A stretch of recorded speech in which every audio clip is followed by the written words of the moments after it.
ఉమ్మడి మెదక్ జిల్లాలో ప్రధాన వార్తలు ఈ విధంగా ఉన్నాయి. సిద్దిపేట జిల్లా వార్తలు వచ్చేసరికి సిద్దిపేట పట్టణంలోని కొత్త వెంకటేశ్వర స్వామి దేవాలయంలో జరుగుతున్నటువంటి 50 ఏళ్ల స్వర్ణోత్సవ బ్రహ్మోత్సవాలు అత్యంత వైభవంగా జరుగుతూ ఉన్నాయి. ఈరోజు జరిగినటువంటి కార్యక్రమంలో చిన్నజీయర్ స్వామి, ఆయనతో పాటు మాజీ మంత్రి హరీష్ రావు, పలువురు ప్రముఖులు పాల్గొన్నారు. ముఖ్యంగా ఈరోజు జరిగిన కార్యక్రమంలో ప్రధానంగా దేవాలయానికి సంబంధించిన కుంభప్రోక్షణ శిఖరానికి సంబంధించి కుంభప్రోక్షణ కార్యక్రమం అత్యంత వైభవంగా జరిగింది. గత 3 రోజులుగా శ్రీ శ్రీ శ్రీ తిద్దండి శ్రీమన్నారాయణ రామానుజ జీయర్ స్వామి సిద్దిపేటలోనే వేంచేసి ఉండి ఇక్కడ భక్తులకు పలుమార్లు అనుగ్రహ భాషణం చేశారు. 3 రోజుల పాటు ఆయన తీర్థగోష్ఠి కూడా ఇక్కడ నిర్వహించడం జరిగింది. ఈ కార్యక్రమంలో పెద్ద ఎత్తున భక్తులు, ఇక్కడికి సంబంధించిన దాతలు పెద్ద ఎత్తున పాల్గొన్నారు. వేలాది సంఖ్యలో వచ్చినటువంటి భక్తుల మధ్య ఈరోజు కుంభప్రోక్షణ కార్యక్రమం అత్యంత వైభవంగా జరిగింది. ఈ సందర్భంగా జరిగినటువంటి ధార్మిక సభలో చిన్నజీయర్ స్వామి ప్రసంగిస్తూ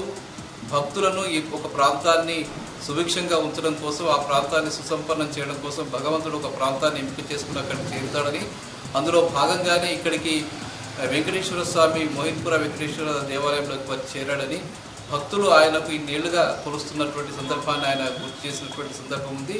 పెద్దజీయర్ స్వామి ఈ దేవాలయం ప్రతిష్ఠ చేయగా ఈరోజు హరీష్ రావు గారి సంకల్పంతో ఇక్కడ దేవాలయ 50 ఏళ్ల ఉత్సవాలు జరగడం సంతోషించదగ్గ విషయం అని చెప్పి ఆయన సందర్భంగా చెప్పారు. దేవాలయ వ్యవస్థని కాపాడుకోవాలి, సంప్రదాయాన్ని కాపాడుకోవాల్సిన, పద్ధతుల్ని కాపాడుకోవాల్సిన అవసరం ఉందని చెప్పి ఆయన సందర్భంగా చెప్పడం జరిగింది. హరీష్ రావు మాట్లాడుతూ ముఖ్యంగా ఈ ఉత్సవాల్లో పాల్గొనడం తన పూర్వజన్మ సుకృతంగా ఆయన అభివర్ణించారు. గతంలో చిన్నజీయర్ స్వామిని చిన్నప్పటి నుంచి కూడా తాను భక్తితో కొలుస్తారని, అట్లాగే ఒక నడిచే దేవుడు లాంటి వ్యక్తి ఇక్కడికి వచ్చి 3 రోజుల పాటు ఉండి ఈ కార్యక్రమంలో పాల్గొనడం మాకు అదృష్టంగా భావిస్తున్నట్టుగా ఆయన సందర్భంగా చెప్పారు. భవిష్యత్తులో కూడా ఈ ప్రాంతాన్ని ధార్మిక ప్రాంతంగా అభివృద్ధి చేయడానికి అవసరమైనటువంటి చర్యలు తీసుకుంటామని చెప్పి ఈ సందర్భంగా హరీష్ రావు చెప్పడం జరిగింది.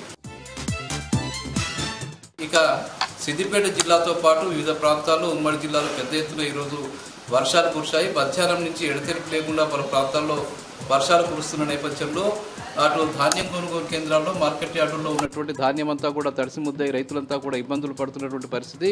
గత నెలన్నర వ్యవధిలో ఇప్పటికే 7-8 సార్లు కురిసినటువంటి వర్షాలకు రైతులు పెద్ద ఎత్తున నష్టపోయినటువంటి పరిస్థితి నెలకొంది. రైతులందరినీ ఆదుకోవాలని చెప్పి ఈ సందర్భంగా హరీష్ రావు డిమాండ్ చేశారు.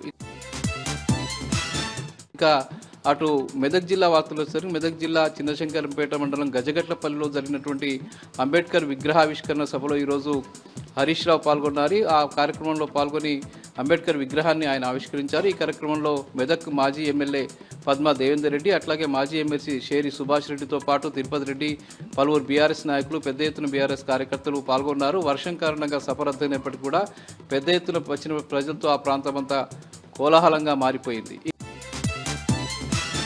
ఇక అటు రంగంపేటలో ఈరోజు రైతులంతా పెద్ద ఎత్తున ధర్నా చేశారు. ముఖ్యంగా ధాన్యం కొనుగోలు కేంద్రాల్లో కొనుగోలు జాప్యం జరుగుతున్న నేపథ్యంలో పెద్ద ఎత్తున రైతులు రోడ్ల మీదకి వచ్చి ఆందోళన చేశారు. చాలా రోజులుగా ధాన్యం తెచ్చినప్పటికీ కూడా ప్రభుత్వం పట్టించుకోవడం లేదని, ప్రభుత్వ నిర్లక్ష్య వైఖరి కారణంగా తమ ధాన్యమంతా కూడా తడిసి ముద్దవుతున్న పరిస్థితి నెలకొందని, ప్రభుత్వం తక్షణమే స్పందించి ధాన్యం కొనుగోలు వేగవంతం చేయాలని చెప్పి రైతులు ఈ సందర్భంగా డిమాండ్ చేశారు. ఇక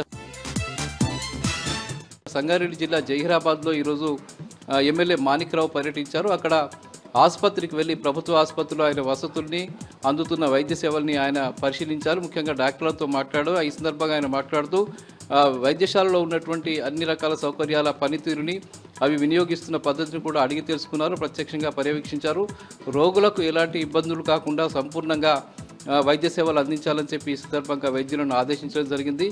మందుల కొరత కూడా లేకుండా చూడాలని చెప్పి ఆయన ఈ సందర్భంగా వైద్యులకు సూచించడం జరిగింది.